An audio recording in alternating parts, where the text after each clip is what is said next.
메리 크리스마스. 네, 저 특송 들으면서 마음으로 아멘 했습니다. 네, 오늘이 올해 들어서 가장 추운 날이라고 합니다. 네, 추위의 절정이라고 하는데요. 날씨가 추워지면 저는 이제 군에 가 있는 형제들 생각이 많이 납니다. 이 추위에 얼마나 힘들까. 딱 한 사람은 안 추울 것 같습니다. 우리 이화목 형제님은 취사병이라 별로 춥지는 않을 겁니다. 그래도 고생을 하고 있습니다. 또 올해는 특별히 우크라이나가 좀 생각이 납니다. 지금 전쟁으로 인해서 전기도 끊기고 난방도 끊긴 그런 곳이 많다고 하는데, 그래서 제가 이렇게 우크라이나는 지금 몇 도인가 찾아봤습니다. 그랬더니 영하 5도라고 합니다. 우리나라 못지않게 여기도 아주 추운 것 같습니다. 참 우리 하나님의 그 평화가 이번 성탄을 맞이하여 이 땅 가운데 임할 수 있기를 간절히 기도합니다. 오늘 말씀의 제목은 나귀를 타고 입성하신 예수님입니다. 요절은 누가복음 19장 38절인데요. 같이 한 목소리로 읽어보겠습니다. 시작. 이르되 찬송하리로다 주의 이름으로 오시는 왕이여, 하늘에는 평화여 가장 높은 곳에는 영광이로다 하니. 기도하겠습니다. 살아계신 하나님 아버지, 이 시간 우리의 구세주이신 예수님께서 예루살렘 성에 입성하시는 모습을 말씀을 통해서 살펴보고자 합니다. 이 말씀 가운데 성령으로 역사하셔서 우리의 심령 가운데 낙이 타고 오신 예수님을 향하여 온전한 경배와 찬양을 올려드리게 하여 주시기를 기도합니다. 예수님의 이름으로 기도합니다. 우리나라 대통령실에는 의전 비서관이라는 자리가 있습니다. 의전 비서관이 하는 일은 대통령이 참석하는 행사의 그 전반을 다 기획하고 준비하고 조율하는 일입니다. 왜 이런 일을 하는 사람이 따로 필요한가 하면, 대통령이 행사에 참석해서 하는 모든 행동들, 심지어 그 행사에 어떤 색깔의 넥타이를 메고 왔는가, 또 어떤 동선으로 이동했는가 하는 모든 것들이 대통령이 보내는 메시지가 될 수 있기 때문입니다. 오늘 말씀에서 예수님은 긴 여행 끝에 마침내 목적지인 예루살렘에 도착하시고, 그리고 그 예루살렘 입성식을 거행하십니다. 그런데 예수님께는 의전 비서관이 없습니다. 예수님이 직접 이 모든 입성식의 일거수일투족을 기획하시고 준비하시고 실행에 옮기십니다. 그러면 이 예수님의 입성식을 통해서 예수님은 우리에게 어떠한 메시지를 주시고자 하셨을까요? 우리가 오늘 말씀을 통해서 이 입성식에 담아두신 예수님의 메시지를 발견할 수 있기를 기도합니다. 28절을 보겠습니다. 예수님께서 열무나 비유를 말씀하신 후에 예루살렘을 향하여 앞장서서 가십니다. 사람들이 여럿 모여 있는데 그때 앞장서서 가는 사람은 어떤 사람일까요? 목적지가 어디며 언제까지 어떻게 가야 할지를 그 누구보다도 잘 알고 있는 사람일 것입니다. 예수님 역시 이제 곧 예루살렘에 들어가셔서 어떻게 들어가실 것이고 그곳에서 무엇을 언제 어떻게 해야 할지를 이미 다 알고 계셨기 때문에 예수님이 앞장서서 들어가고 계십니다. 예수님에게는 다 계획이 있습니다. 그 계획의 첫 번째 단계가 무엇일까요? 29절을 보십시오. 예수님이 감람원이라고 불리우는 산 쪽에 있는 벳바게와 베단이라는 마을 가까이 오셨을 때입니다. 이 벳바게와 베다니는 길 하나를 사이에 두고 서로 아주 가까이 붙어 있는 마을입니다.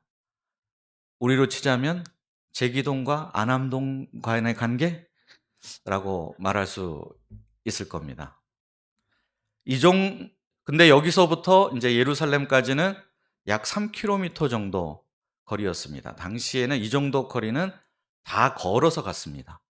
그런데 예수님께서는 제자 둘을 보내서 예루살렘에 입성할 때 필요한 탈 것을 준비하도록 하십니다. 그 이유가 무엇일까요? 예수님이 무엇을 타시고 예루살렘에 입성하시느냐, 그 자체로 우리들에게 주시고자 하시는 메시지가 있기 때문입니다.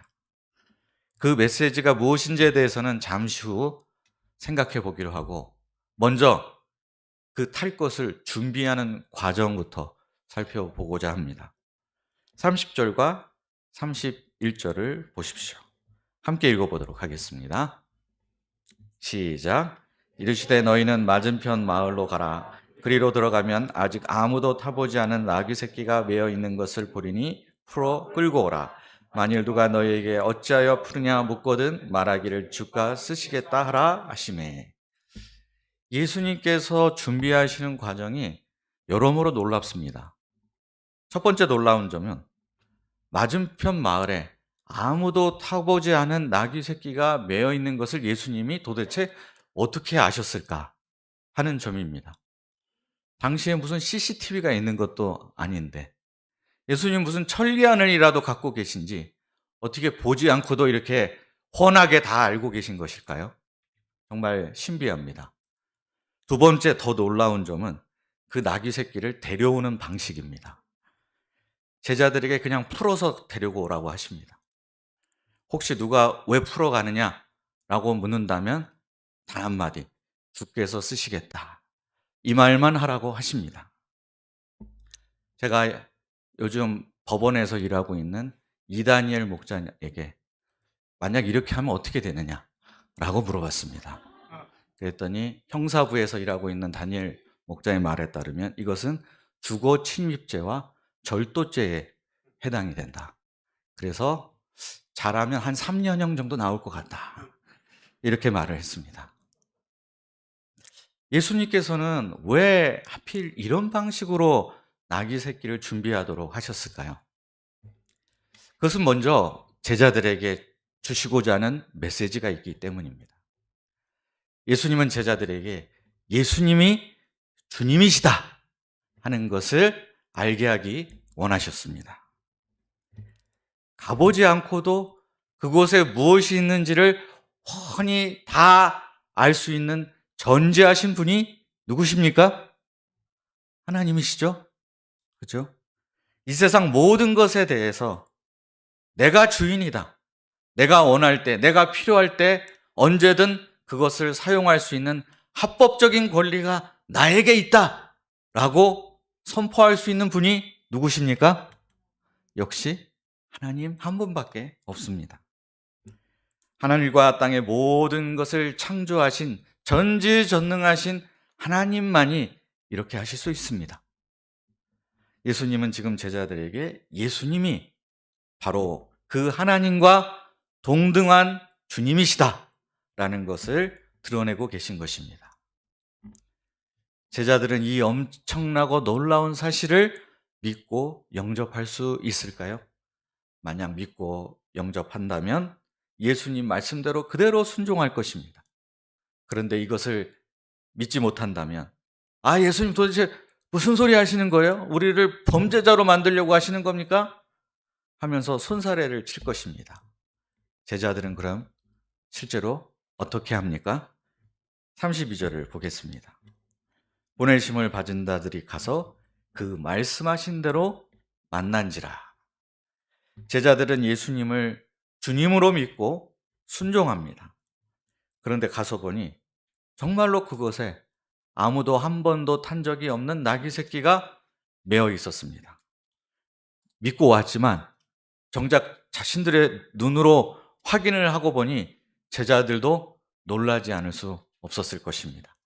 그리고 서로 이렇게 주고받았습니다. 역시 예수님은 하나님께서 보내신 만왕의 왕, 만유의 주님이신 것이 틀림없구만. 그렇고 말고 자 이제 끌고 가세. 그런데 제자들은 그렇다 치고 문제는 그 다음 나귀 주인들의 반응입니다.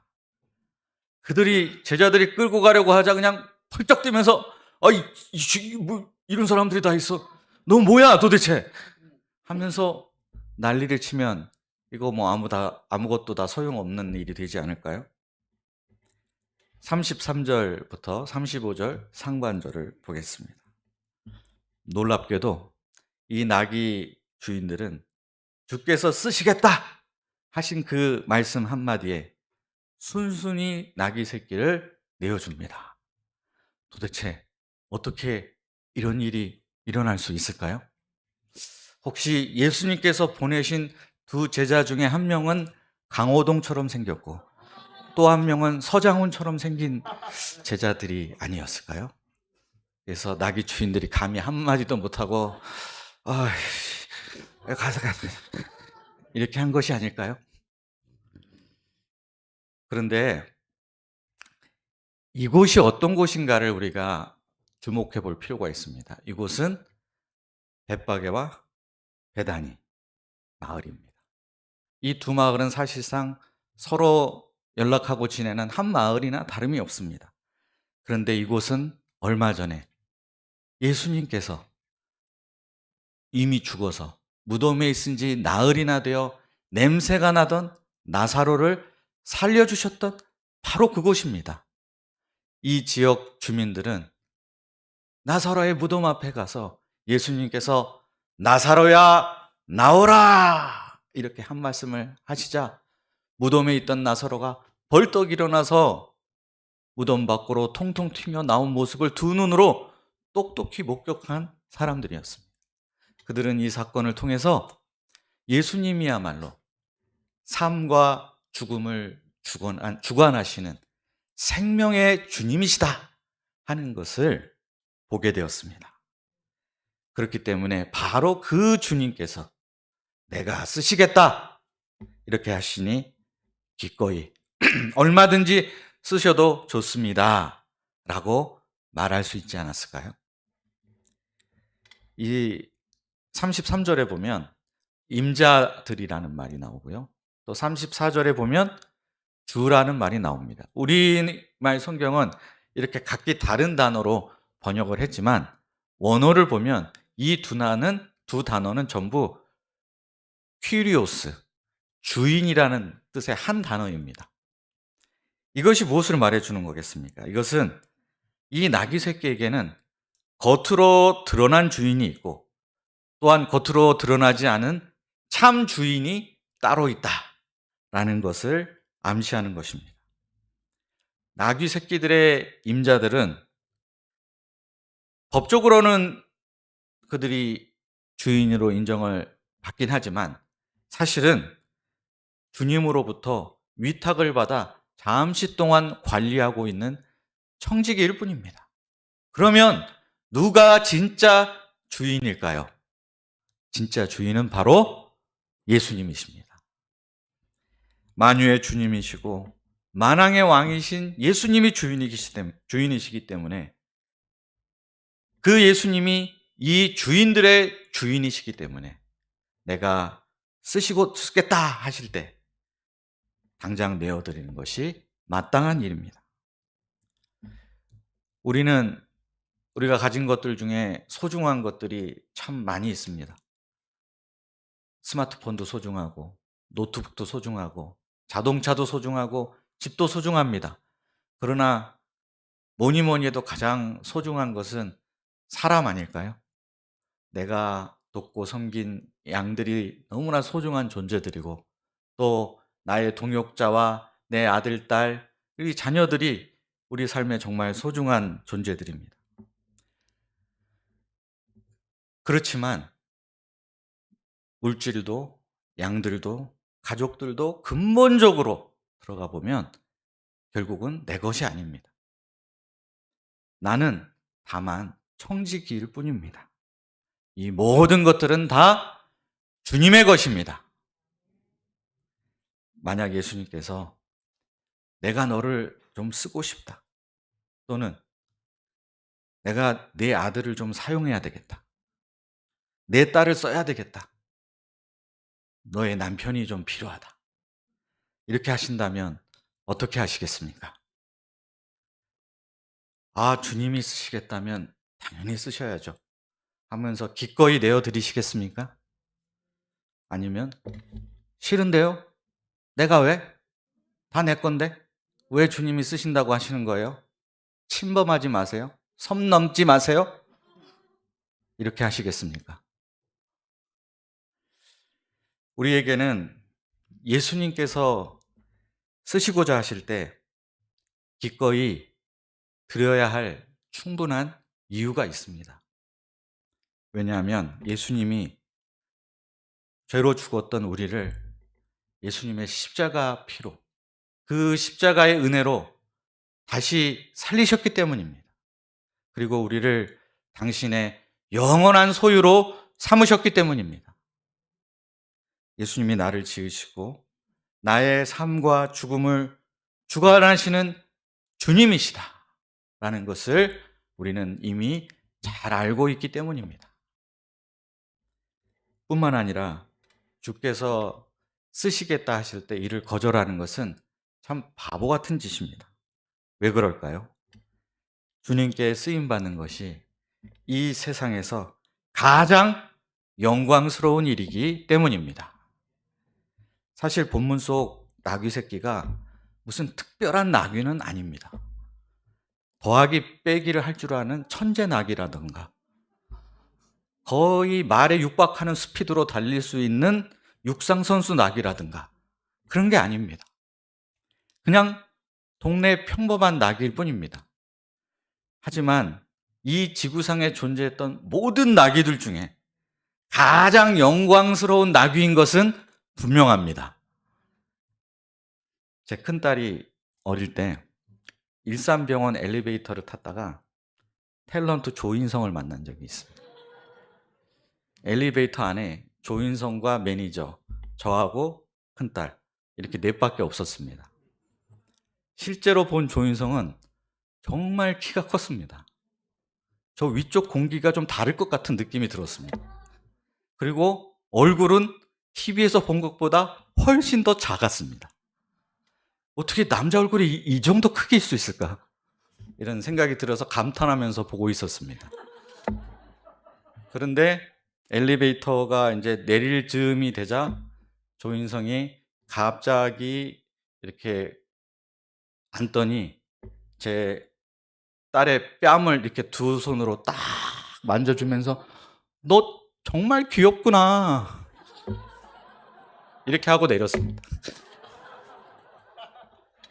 집에 온 저는 딸에게 예진아 앞으로 일주일 동안 세수하지 마라.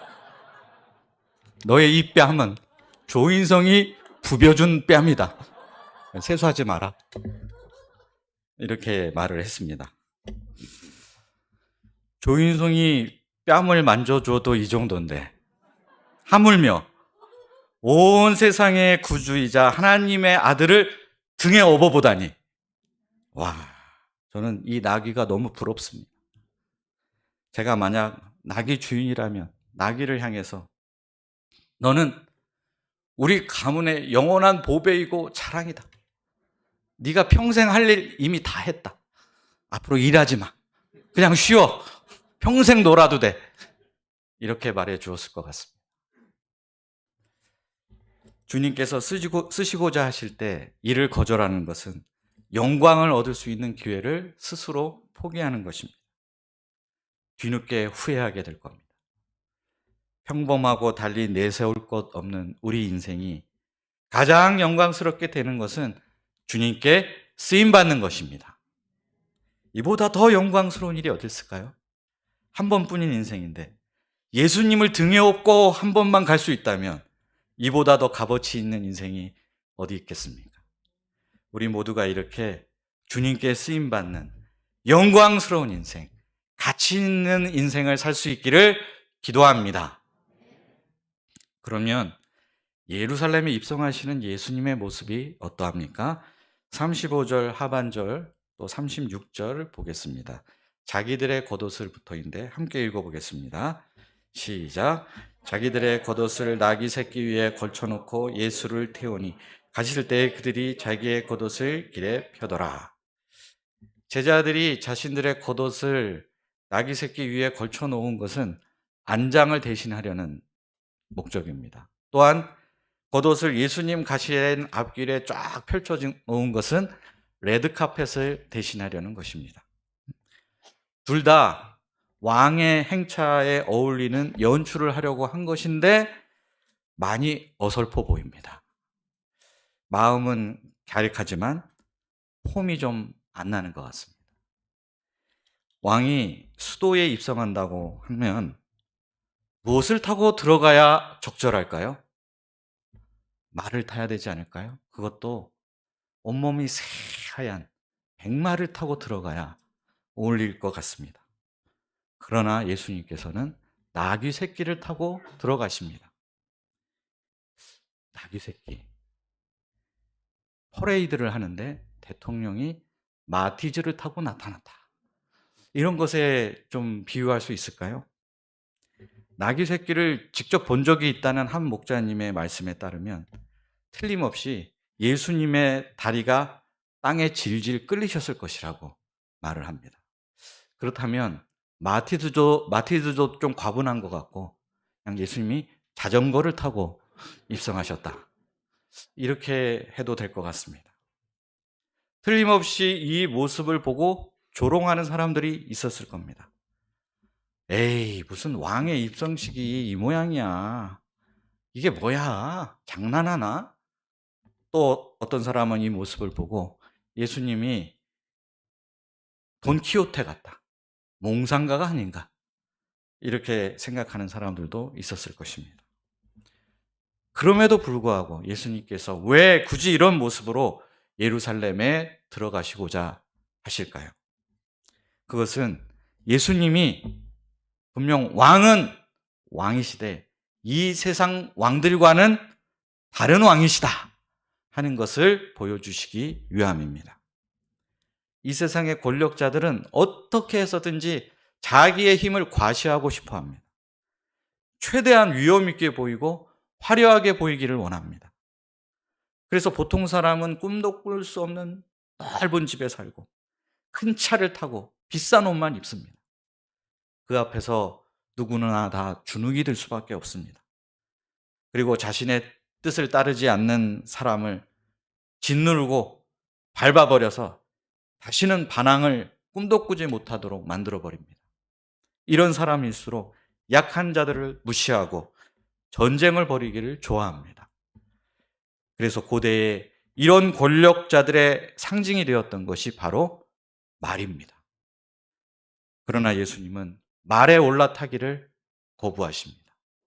대신 말보다 훨씬 더 약한 짐승인 나귀를 선택하셨습니다. 그것도 어른이 된 나귀가 아니라 아직도 한 번도 타본 사람이 없어서 누군가 등에 타는 것이 익숙하지 않은 서투르고 어린 나귀를 택하셨습니다. 예수님은 이를 통해서 그 누구에게도 겁을 주고자 하는 의도가 전혀 없다라는 것을 보여주십니다. 어떻게 보면 참 우스꽝스럽기까지 한 이 모습을 통해서 우리가 가지고 있던 모든 경계심을 풀어주십니다. 가난한 사람도 약한 사람도 심지어 어린 아이들도 아무 부담 없이 가까이 다가갈 수 있는 그런 왕이 되고자 하십니다. 이것이 바로 예수님의 길, Jesus Way입니다. 예수님의 길은 자신을 스스로 낮추는 겸손의 길입니다. 예수님의 길은 모두의 손에서 무기를 내려놓게 만드는 평화의 길입니다. 예수님의 길은 약함으로 강함을 이기는 길입니다. 예수님의 길은 위에서 군림하는 것이 아니라 아래에서부터 섬기는 길입니다. 이 예수님의 길은 여관에서 밀려나 마국간 구유에서 탄생하실 때부터 이미 시작되었고 세리와 죄인들의 친구가 되어주시고 무사람의 종이 되어 섬기시다가 나귀 새끼를 타고 입성하신 후 십자가에 달려 죽으심으로 그 절정에 이르게 됩니다. 이 예수님의 길은 일생 예수님을 담고자 했던 사도 바울이 갔던 길이기도 합니다. 몇 년 전 저는 고린도후서를 읽다가 깊은 감명을 받은 적이 있습니다. 고린도후서는 사도 바울이 고린도 교회 교인들에게 자신이 참된 사도임을 변증하기 위해서 쓴 서신입니다. 그런데 사도 바울이 내민 자신이 참 사도인 증거가 무엇인지 혹시 아십니까?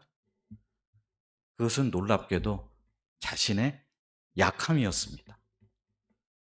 고린도 교회 양들을 위해서 늘 노심초사하고 늘 근심 걱정하고 때로는 눈물 흘리는 이 약한 모습이 내가 진짜 사도, 참 사도인 가장 결정적인 증거다라고 말하고 있습니다. 왜냐하면 이 길이 자신을 사도로 부르신 예수님께서 가신 바로 그 길이기 때문입니다. 이 예수님의 길은 우리를 구원한 길이고 또한 우리를 살리신 길입니다. 소박하고 꾸밈이 없고 겸손하신 예수님이기 때문에 우리는 그분께 다가설 수 있었고 그리고 그분을 만날 수 있었습니다. 동시에 이 예수님의 그 길은 우리가 이제 가야 할 길이기도 합니다. 우리는 결코 힘으로, 전쟁으로, 강함으로 이기려고 해서는 안 됩니다.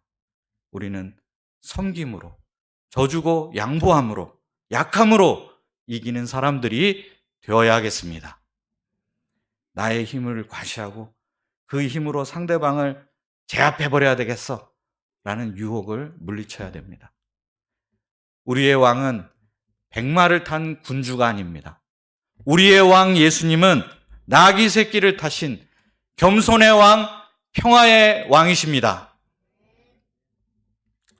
제가 한국 현대사를 전공하신 어떤 학자로부터 매우 흥미로운 강의를 들은 적이 있습니다.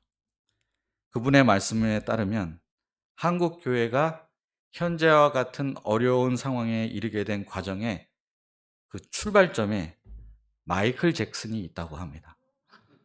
그래서 웬 마이클 잭슨이냐 하실지 모르겠는데 내용은 이렇습니다. 마이클 잭슨이 1993년에 첫 내한 공연을 시도한 적이 있습니다. 그때 마이클 잭슨은 나의 개런티의 절반만 받겠다 이렇게 선언하고 어떻게 해서든지 이 내한 공연을 성사시키려고 했습니다. 그래서 다 그렇게 되는 줄 알고 있었습니다. 근데 바로 그때 기독교계가 들고 일어나서 마이클 잭슨 내한 공연 결사 반대 운동을 벌였습니다.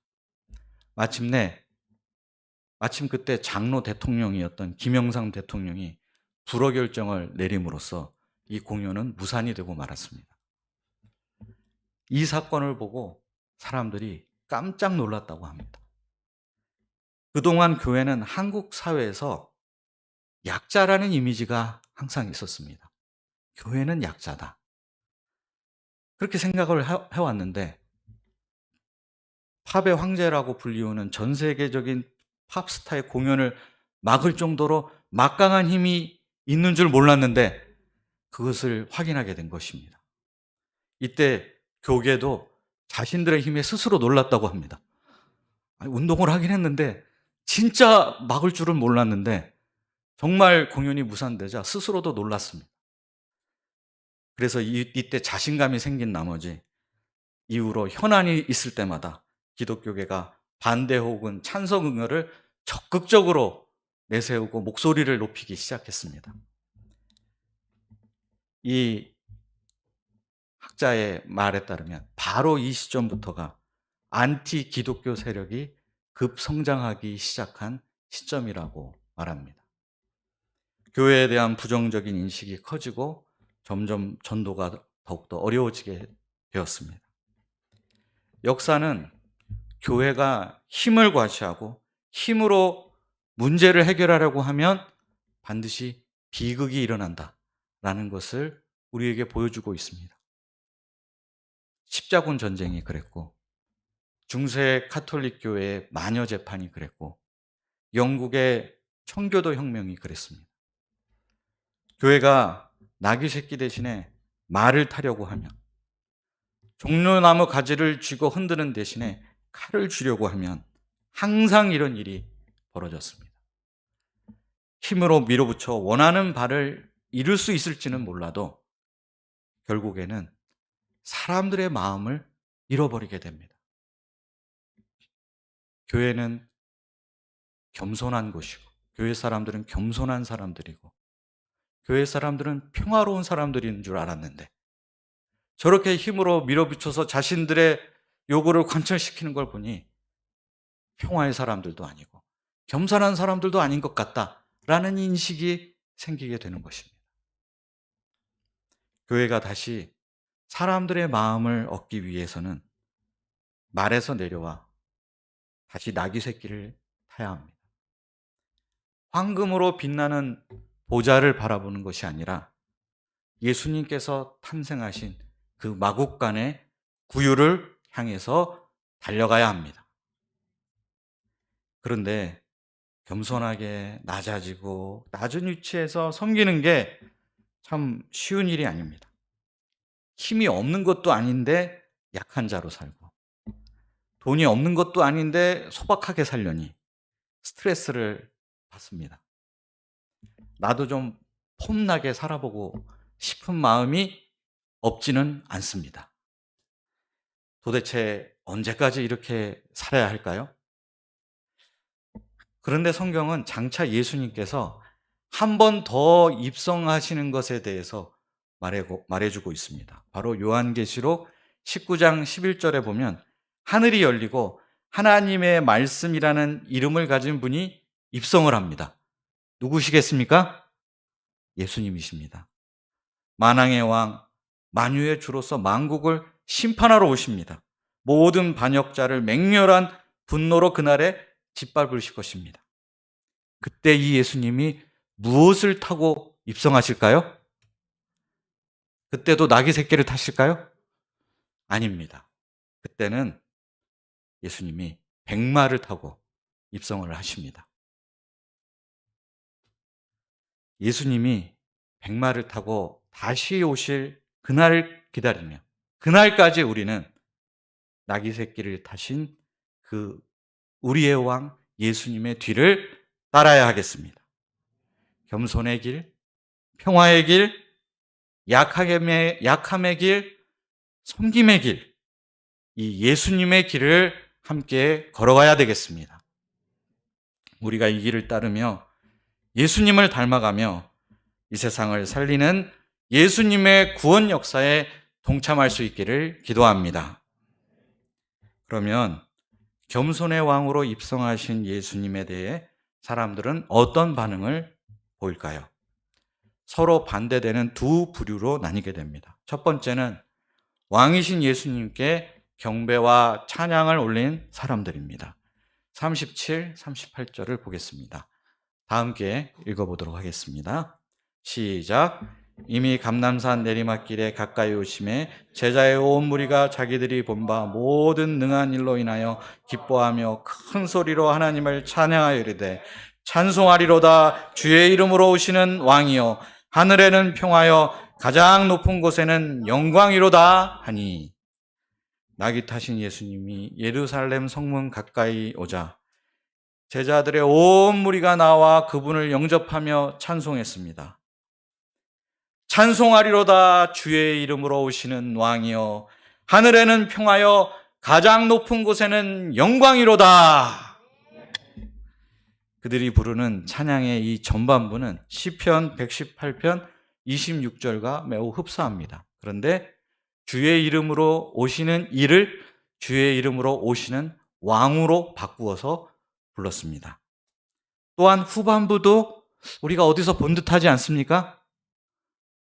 예수님 탄생했을 때 천군 천사들이 들판에 있는 목자들을 향해서 노래했던 내용과 매우 유사합니다.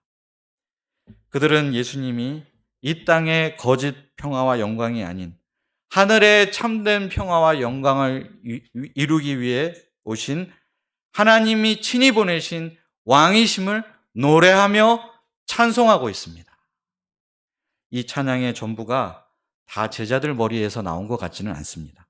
아직까지 그들이 예수님을 그렇게 정확하게 알고 있는 것 같지는 않습니다. 하나님께서 그들을 성령으로 감동시키셔서 예수님의 예루살렘 입성에 딱 걸맞는 찬양이 제자들의 입을 통해서 울려 퍼지게 하신 것입니다. 그러나 이런 반응만 있는 것은 아니었습니다. 예수님의 왕되심을 거부하는 자들이 있었습니다. 39절을 보십시오. 그들은 바로 바리새인들이었습니다. 바리새인들은 예수님을 왕으로 추앙하는 제자들의 반응이 몹시도 못마땅했습니다. 일시적인 군중 심리에 휩싸여서 선전선동을 일삼는 것으로 밖에는 보이지 않았습니다. 그들은 제자들과 달리 예수님을 왕이라고 부르지 않습니다. 선생이여. 이것이 그들이 예수님께 붙일 수 있는 최대의 존칭입니다. 그리고 바리새인들은 예수님에게 당신들의 제자들에게 압력을 좀 행사해서 그만두도록 하라고 합니다. 아니, 왕이 아닌 줄 본인이 제일 잘 알면서 왜 자제를 안 시키는 것이오? 은근히 즐기고 있는 거 아니요? 이렇게 시비를 걸고 있는 것입니다. 이에 대해 예수님은 어떻게 반응하십니까? 우리 마지막 40절을 한 목소리로 읽어보겠습니다. 시작. 대답하여 이르시되 내가 너희에게 말하노니 만일 이 사람들이 침묵하면 돌들이 소리 지르리라 하시니라. 이 말씀의 1차적인 의미는 이 사람들이 나를 찬양하지 않으면 여기 있는 돌들이라도 나를 찬양할 것이다 라는 뜻입니다. 곧 예수님이 찬양받기에 합당하신 왕이시다 라는 뜻입니다. 하나님이 만드신 피조물 중에 의지적으로 하나님께 영광을 돌리지 않는 유일한 피조물이 있는데 그게 바로 사람입니다. 하늘과 땅, 그 안에 있는 모든 피조물들이 하나님의 영광을 높이고 있는데 오직 하나님의 형상대로 지음받은 인간만이 하나님께 영광 돌리기를 싫어합니다. 그 마음에 하나님 두기를 싫어하는 교만 때문입니다. 여기 교만의 대명사인 바리새인들은 자신들의 왕이 입성하시는데도 찬양하기를 거부하고 심지어는 다른 사람들이 찬양하는 것까지 못마땅해서 회방을 놓으려고 합니다. 예수님은 그들에게 이 하찮게 보이는 돌멩이들 앞에서 부끄러움을 알라라고 말씀하고 계신 것입니다. 우리는 이 예수님을 향해서 어떤 반응을 보이고 있습니까? 엎드려 경배하며 뜨겁게 찬양하고 계십니까? 아니면 돌멩이보다도 더 무겁게 침묵하고 계십니까? 온 우주 만물을 창조하시고 다스리시는 왕께서 낮고 천한 이 땅에 우리를 만나 주시기 위해 오셨습니다. 우리의 친구가 되기 위해 구유에서 태어나시고 냄새나고 더러운 죄인들을 섬기시다가 나귀 새끼를 타고 예루살렘 성에 입성하셨습니다. 그 왕은 우리를 살리시기 위해서 자기 목숨을 십자가에서 대신 내어주신 왕이십니다. 이 겸손의 왕을 우리가 어떻게 사랑하지 않을 수 있습니까? 이 사랑의 왕을 우리가 어떻게 찬양하지 않을 수가 있겠습니까? 성령님께서 우리에게 은혜를 베풀어 주셔서 나귀 새끼를 타고 입성하신 예수님을 나의 왕으로 영접하며 이 왕에게 찬송과 영광을 돌리게 하여 주시기를 기도합니다. 그리하여 이 왕이 주시는 하늘의 참된 평화를 덧입고 누리게 하여 주시기를 간절히 기도합니다. 마지막으로 당신은 영광의 왕, 함께 찬양을 하고 기도하고 마치도록 하겠습니다. 우리가 이 찬양을 열정적으로 하지 않으면 아마 돌멩이들이, 이 마콜에 있는 돌들이 대신 찬양을 할 것입니다. 함께 주님께 영광과 찬송을 올려드리겠습니다.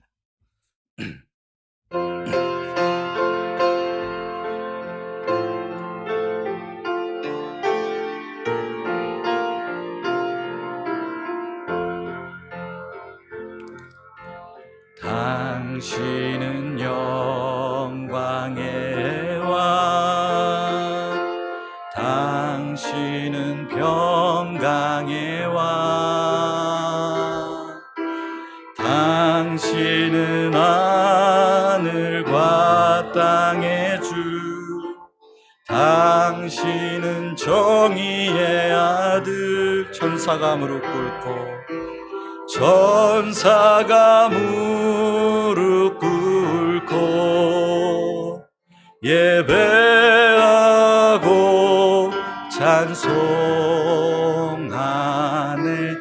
영원한 생명 말씀, 당신은 예수 그리스도 주. 호산나 호산나 다윗의 자손께,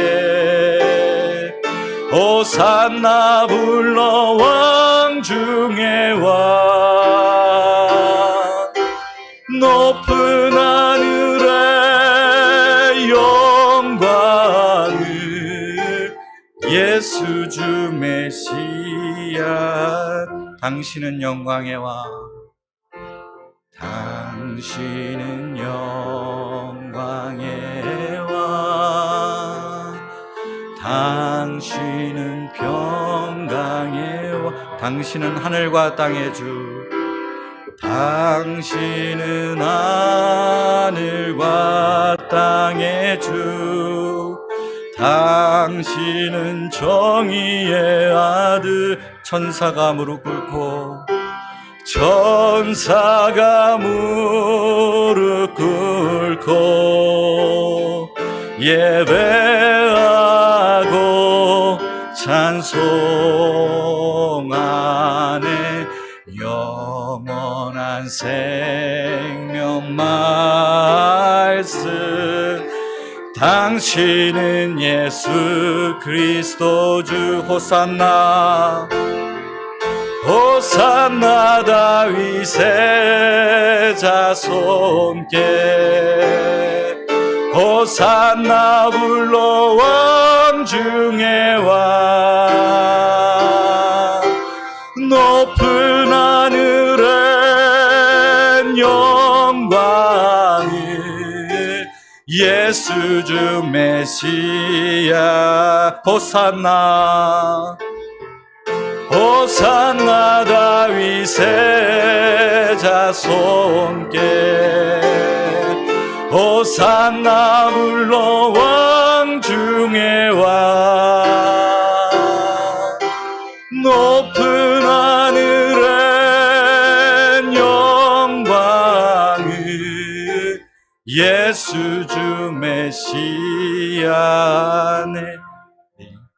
각자 하나님 앞에 기도함으로 나아가겠습니다.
함께 기도하겠습니다. 살아계시고 거룩하신 하나님 아버지, 우리를 구원하러 이 땅에 오신 겸손의 왕, 평화의 왕, 만왕의 왕 예수님께 경배와 찬양을 올려드립니다. 하나님 아버지, 끊임없이 스스로를 높이고 내가 내 삶의 주인이 되고자 하는 이 교만을 내려놓고 회개하게 도와주시옵소서. 오직 주님만이 왕이시고 높임을 받으셔야 할 분임을 깨닫게 하시고 주님께 경배와 찬양을 돌리는 삶을 살게 하여 주시기를 기도합니다. 주께서 쓰시겠다 하실 때 언제든 Yes Lord 할 수 있는 저희들이 되기를 원합니다. 그래서 그 어떤 삶보다 가장 영광스럽고 가치 있는 삶을 살 수 있도록 저희를 이끌어 주시고 인도하여 주시기를 간절히 기도합니다. 예수님이 가신 그 평화의 길, 겸손의 길, 섬김의 길, 약함의 길을 우리도 갈 수 있게 붙들어 주시옵소서. 예수님의 이름으로 기도합니다.